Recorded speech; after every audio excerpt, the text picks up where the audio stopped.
வணக்கம். Son of காலிங்கிற திரைப்படம் கிட்டத்தட்ட ஒரு 2.5 ஆண்டுகள் உழைப்பில் வருகின்ற 4ஆம் தேதி இது வெளியே வர இருக்கிறது. இதற்கான கதை, திரைக்கதை, வசனம், பாடல்கள், இசை, இயக்கம், தயாரிப்பு எல்லாமே இயக்குனராகிய பாரதி மோகன் நானே தான் பண்ணியிருக்கேன். ஆனால் திறமை, செயல் மட்டும் என்னோடது. மற்றபடி இது முழுக்க இது என்னோடய டீமோட மிகப்பெரிய ஒரு அருட்கொடைன்னு தான் சொல்லலாம். கடுமையான ஒரு காட்டுப்பகுதிகளில் போய், அதுவும் கொரோனா முடிஞ்ச டைமில் எந்த விதமான ஒரு வசதிகளும் இல்லாத காலத்தில் இந்த திரைப்படம் வெளியே வரத்துக்கான சூழ்நிலைகள் அப்போ ரொம்ப கடுமையாக இருந்தது. அந்த டைமில் இருக்கிற போராட்டத்தில் தான் இந்த படம் பண்ணோம். கிட்டத்தட்ட ஒரு 10 ஆண்டு கால போராட்டத்துக்கு அப்புறம் என் வாழ்க்கையில் இந்த திரைப்படத்தை ஒரு சமூக நீதி படமாக கொண்டு வரதில் மிகப்பெரிய எனக்கு ஒரு மகிழ்ச்சி. இந்த படத்தை பொறுத்த வரைக்கும் இந்த கதை ஒரு நடந்த கதையோட தழுவலாக இருக்குது. காளிங்கராயர்ன்ற ஒரு மிகப்பெரிய ஒரு ஜமீன் ஒரு பெரிய பாலத்தை கட்டி, அந்த பாலத்துக்கு அப்புறம் அதோடைய மிகப்பெரிய ஒரு வாரிசுகள் அவர் தானமாக கொடுத்த நிலத்தை எப்படி காப்பாற்றுறாங்கன்ற ஒரு மிகப்பெரிய சமூக நீதி அடிப்படை.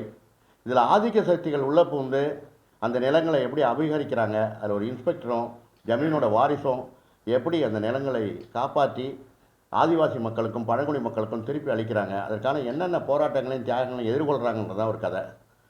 நிறைய கேரக்டர். ஆனந்த் பாபு இதில் ஒரு சிறப்பான கேரக்டர் பண்ணியிருக்காரு. அவர் நாமக்கல்லில் இருக்கார், ஷூட்டிங்கில் வர முடியல. அதுக்கப்புறம் இந்த திரைப்படத்தில் எனக்கு மிகப்பெரிய ஒத்துழைப்பு யாருன்னு கேட்டிங்கன்னா,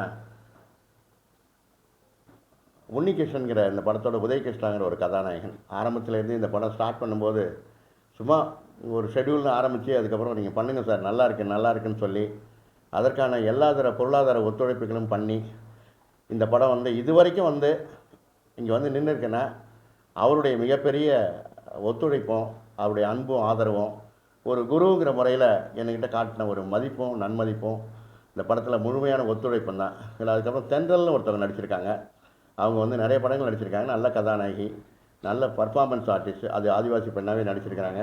மற்றபடி இந்த படத்தில் மருது செழியன் மற்றும் நந்தினி, ராணி, அப்புறம் அவங்க ஐஸ்வர்யா, இவங்கெல்லாம் சிறப்பான கேரக்டர் நல்லா பண்ணியிருக்காங்க. இதுக்கு ஒரு பெரிய ஒரு விஷயம் நான் இங்கே யார்ட்டையும் இங்கே சொல்லணும்னு ஒரு பதிவு செய்யணும்னு விரும்புகிறது என்னன்னு கேட்டிங்கன்னா, இது ஒரு தனி மனிதனோட ஒரு மிகப்பெரிய செயல் கிடையாது. இதுக்கு பின்னாடி பேக்ரவுண்டில் இருக்கிறவங்க தான். அது முக்கியமாக இந்த படத்தோட பின்னணி இசை கிறிஷ் சிவா அப்படின்னு தம்பி. அவங்க நிறையா கிட்டத்தட்ட பெரிய படங்கள் அண்ணாமலை, பாஷாலாம் ஒர்க் பண்ணவங்க. பின்னணி இசை இந்த படத்துக்கு உயிர் கொடுத்துருக்காங்க. அதே மாதிரி stunt master super good Siva, சரிவாடி சரவணன், அப்புறம் நம்முடைய ரமேஷ் ரெட்டி, ரமேஷ் கமல், அதுக்கப்புறம் என்னுடைய அருமை நண்பர் ராமச்சந்திரன், இது மாதிரி பழனிசாமி, எல்லாமே ஒரு யூனிட் தான். இதில் முக்கியமாக சொல்லப்போனால் வில்லன் ராஜ்மோகன் திடீர்னு கிடைத்த ஒரு மிகப்பெரிய முத்து எனக்கு கடலில் தேடும்போது. திருப்பூர்காரரு, ஒரு தொழிலதிபர்.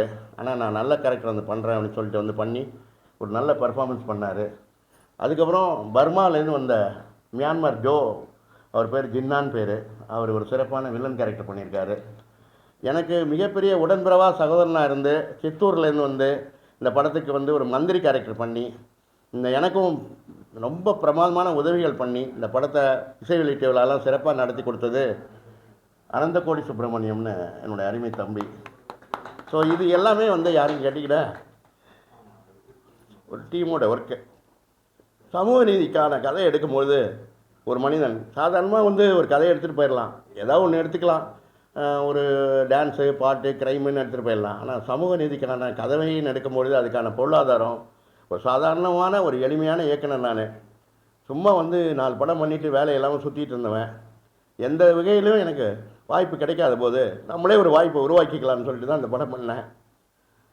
ஆனால் இதில் நான் சோதனைகள் ரொம்ப அதிகமாக இன்றைக்கி வரைக்கும் பண்ணேன். ஆனால் அந்த சோதனைகளை கை கொடுத்த ஒரே மனுஷன் யாருன்னு கேட்டிங்கன்னா, சேலம் ஆர்ஆர் தமிழரசன்கிற ஒரு மனித நேயமுள்ள ஒரு அற்புதமான மனிதர், என்னுடைய அன்பு அண்ணன். ஒவ்வொரு தடவையும் நான் சோர்ந்து விழும்போதெல்லாம், அண்ணா நீங்கள் ஜெயிப்பீங்க, நீங்கள் நல்லா வருவீங்க. நான் இயக்குனர் பாரதி ராஜா, பாக்யராஜ் அவர்கள் மேலே ரொம்ப பற்று வச்சுருக்கிறேன். அதுக்கப்புறம் உங்களை நான் ஒரு இயக்குனராக நடத்தலை, உங்களை ஒரு நண்பனாக நான் ட்ரீட் பண்ணுறேன்னு சொல்லிவிட்டு எனக்கு ஒவ்வொரு சமயத்துலேயும் பொருளாக அவர் வீடை கூட ஷூட்டிங்க்கு எனக்கு கொடுத்தாரு. இசை வெளியீட்டு விழாவில் வந்து எனக்கு ஒரு வார்த்தை கொடுத்தாரு. ஆனால் உங்கள் படம் ரிலீஸுக்கு நான் வந்து அருமையாக நான் வந்து உனக்கு ஒரு பெரிய விஷயம் பண்ணுவேன்னாரு. ஏன்னா வாழ்க்கைக்கும் வார்த்தைக்கும் வித்தியாசமாக வாழ்கிறவங்க மத்தியில் வார்த்தை தான் வாழ்க்கை, வாழ்க்கை தான் வார்த்தைன்னு சொல்கிறவரில் எங்கள் அண்ணன் தமிழ்ச்செல்வன் தான்.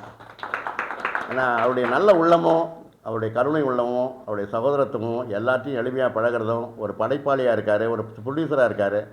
ஸோ இந்த அளவுக்கு இங்கே முன்னாடி நிற்கிறேன்னா அது எங்கள் அண்ணன் சேலம் ஆர்ஆர் தமிழரசனால தான். அதுக்கப்புறம் இந்த எனக்கு மிக தமிழா பாண்டியன் சார் இருக்காங்களா, அவங்க வந்து எனக்கு ஒரு பத்திரிக்கையாளருங்கிற முறையில், ஒரு சமூக போராளிங்கிற முறையில் அவங்களும் எனக்கு அண்ணா இங்கே வாங்க, இந்த படம் எடுக்கிற வரைக்கும் எனக்கு மிகப்பெரிய ஒரு ஆதரவு கொடுத்தாங்க. இது முழுமையாக வந்திருக்கு. ஏதோ ஒரு கதையை முழுமையாக சொல்லியிருக்கேன். அந்த கதையில் இசை, பாடல்கள், இயக்கம் எல்லாமே என்னால் முடிஞ்ச வரைக்கும் அது சிறப்பாக பண்ணியிருக்கேன். இது வந்து ஒரு ஒரு ஒரு ஒரு ஒரு விதமான ஒரு பின்புலமும் இல்லாமல் நீண்ட காலம் வந்து போராடிட்டு இருக்கிற ஒரு படைப்பு போராளி திரும்ப வந்து வர்றதுக்கான ஒரு வாசல். நீங்கள் எல்லோரும் கை கொடுத்து என்னை தூக்கி நல்லபடியாக விடணும். நீங்கள் எல்லாம் என்னுடைய சகோதரர்கள். நானும் மீடியாவில் இருந்திருக்கேன், நான் கலைஞர் டிவியில் ஒர்க் பண்ணியிருக்கேன், விஜய் டிவியில் ஒர்க் பண்ணியிருக்கேன். அதனால் என்னுடைய சகோதரர்களாகிய நீங்கள் எனக்கு மிகப்பெரிய வரவேற்பு கொடுத்து இந்த படத்தை பற்றி ஒரு நல்ல மக்கள்கிட்ட கொண்டு போய் சேர்க்கறதுக்கு நீங்கள் உதவி செய்யணும். வேறு இதை வந்து பெரிய கம்பெனிகள் எதுவும் வாங்க முன் வரல. ஏன்னா இது வந்து சமூக நீதிக்கான படம். ஒடுக்கப்பட்ட மக்களுக்கும் பாட்டாளி மக்களுக்கும் அதே மாதிரி வந்து பின்புலத்தில் தங்கியிருக்கிற ஆதிவாசி மக்களுக்கும் வந்து ஒரு மிகப்பெரிய ஒரு எழுச்சியான ஒரு போராட்டமான படம். இந்த படம்லாம் பெரிய கம்பெனிகள் வாங்கி அவங்களே தியேட்டர் ரிலீஸ் பண்ணணும். ஆனால் இது ஒரு பட்ஜெட் படம். நான் என்னை பொறுத்த வரைக்கும் என்னுடைய நண்பர்கள் நண்பு தம்பிகளை தான் கதாநாயகங்களாக போட்டு எடுத்திருக்கேன். அவங்களுக்கெல்லாம் பெரிய கதாநாயகன் இருந்தால் தான் படம் ரிலீஸ் பண்ணுவேன்னு சொல்லிட்டாங்க. என்ன கதையாக இருந்தாலும் என்ன கண்டென்ட்டாக இருந்தாலும். அதனால் இதை வாங்குறதுக்கு யாரும் முன் வரல. அதனால் நான் நண்பர்கள் அண்ணெல்லாம் உதவியோடு நானே இந்த படம் 4ஆம் தேதியிலேருந்து ஒரு தமிழ்நாடு முழுவதும் ஒரு 40 தியேட்டரில் ரிலீஸ் பண்ணுறேன். உங்களுடைய அன்பும் ஆதரவும் எனக்கு எப்போதுமே வேண்டும். கஷ்டப்பட்டு இவ்வளோ இது பண்ணி படம் பண்ணுறீங்க, அதே டைத்தில் தான் பெரிய படம் ஒன்று ரிலீஸ் ஆகுது. தியேட்டர் எப்படி கிடைக்கும்? தியேட்டர் கிடச்சிருச்சு. பெரிய படம் வந்து 10ஆம் தேதி தான் வருது. நான் 4ஆம் தேதி ரிலீஸ் பண்ணுறேன். இப்போதைக்கு படம் வந்து ஒரு 6 நாள் நல்லா ஓடினாலே அது பெரிய படம். படம் பார்த்துட்டு வெளியில் வரவங்க நல்லா இருக்குன்னு சொன்னாலே நல்ல படம். படம் பாட்டு நல்லா இருக்குன்னு சொன்னாலே நல்ல படம். உள்ளர கதை இருக்குன்னு சொன்னாலே நல்ல படம். இயக்குனர் முடிஞ்ச வரைக்கும் உழைச்சிருக்காரு, அதனால் ஒரு இயக்குதல் படத்தில் இருக்குன்னு சொன்னாலே நல்ல படம். ஸோ இந்த தன்னம்பிக்கையில் தான் நண்பர்களோட உழைப்புலையும் நல்ல பாடல்கள் நல்ல கதையோடு நான் வந்திருக்கேன். மிக பிரம்மாண்டமாக பண்ணலை, ஆனால் வாழ்க்கையை பதிவு பண்ணியிருக்கேன். இது ஒரு பீரியட் ஃபிலிமு, அதனால் அந்த பீரியடை நல்லா பண்ணியிருக்கேங்க. வேறு ஏதாவது கேள்வி இருந்தால் கேட்க. சென்சாரில் வந்து சென்சார் கற்றுக் கொடுக்கல.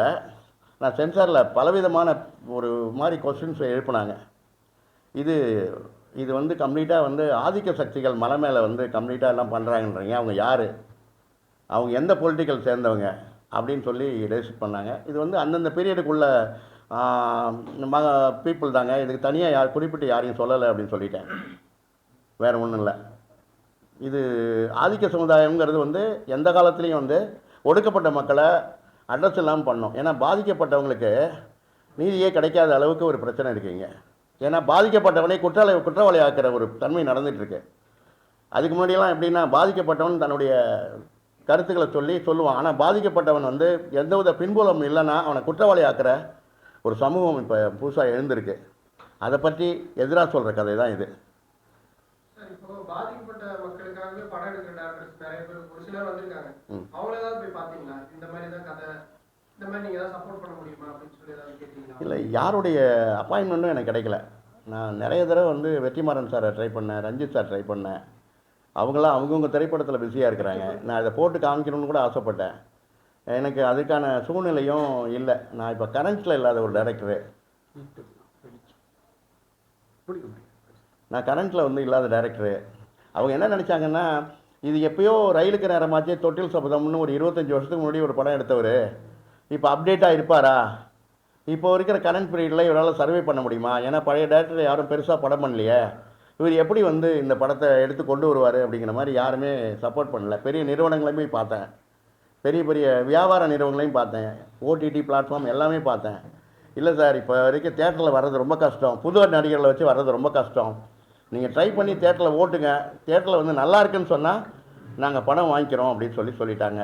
அதே மாதிரி தான் ஓடிடி பிளாட்ஃபார்மு, எஃப்எம்எஸ்ஸு, ரைட்ஸு எல்லாமே பண்ணாங்க. சரி, இந்த படம் நல்லா இருக்குன்னு எங்கேயாவது ஜனங்க மத்தியில் வந்ததுன்னா அதுக்கப்புறம் வியாபாரத்தை பார்த்துக்கலான்னு சொல்லிட்டு நண்பர்கள் உதவியோடு இந்த படத்தை ரிலீஸ் பண்ணுறேன். நீங்கள் ஸ்க்ரீனுக்கு பின்னாடியும் ஒரு கடுமையாக உழைச்சிருக்காரு, ஸ்க்ரீன்லேயும் உழைச்சிருக்காரு. இப்போ அந்த உழைப்பை அந்த திரைப்படத்தில் பார்க்க முடிஞ்சது. இப்போது இருக்கிற இந்த தமிழ் திரைப்பட உலகத்தில் பெரிய பிரம்மாண்டங்கள் தான் சாதிக்க முடியுங்கிற ஒரு நம்பிக்கையை தகர்த்திருக்கார் இந்த படத்தில்.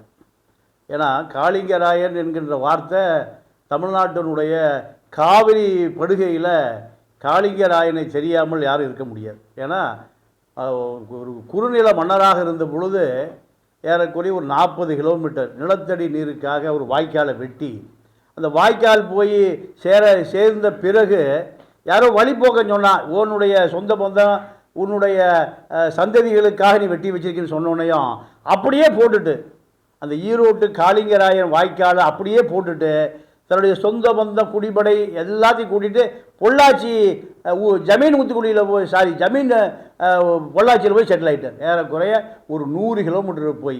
இப்படி ரோசமுள்ள மானமுள்ள மனிதன் தான் காளிங்கராயன். இந்த படத்தில் ஆதிவாசிகளுக்காக சரியாக இதுவரைக்கும் யாரும் சொல்லப்பட முடியாத நீங்கள் அந்த வாச்சாத்தியெல்லாம் பெரிய கொடுமை. இப்போ இதுதான் அடிப்படையை. இந்த விஷயம் அந்த காளிங்கராயன் கதையை சொல்கிற பொழுது ஆதிவாசி கதை வருது. என்னன்னா ஈரோடு மாவட்டம் தான் நீங்கள் ஆதிவாசிகள் நிறைந்த பகுதி.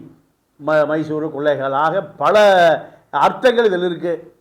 இதை ஒரு சிறப்பான படமாக அவருக்கு ஒரு சொன்னார், 1 வாரம் ஓடுனா போதுனார். கண்டிப்பாக அது 1 வாரத்தை தாண்டியும் ஓடும், 1 வாரத்துக்கு மேலேயும் பேசப்படும். அடுத்த படத்துக்கான கதையை இந்த படம் முடிவடைகிற பொழுது அவர் தயாராவதற்கான கரு கண்டிப்பாக அவருக்கு கிடைக்கும். வெற்றிமாறனை போல ரஞ்சித்தை போல வரலாற்றில் அவரும் பேசப்படுவார். பாரதி என்பது வரலாற்றில் மறைக்கப்பட முடியாத பேர். அப்போது அந்த பாரதி பேர் அவர் இருக்கிறதுனால பாரதி மோகன் கண்டிப்பாக வரலாற்றில் திரைப்பட வரலாற்றில் பேசப்படுவார். நன்றி, வணக்கம்.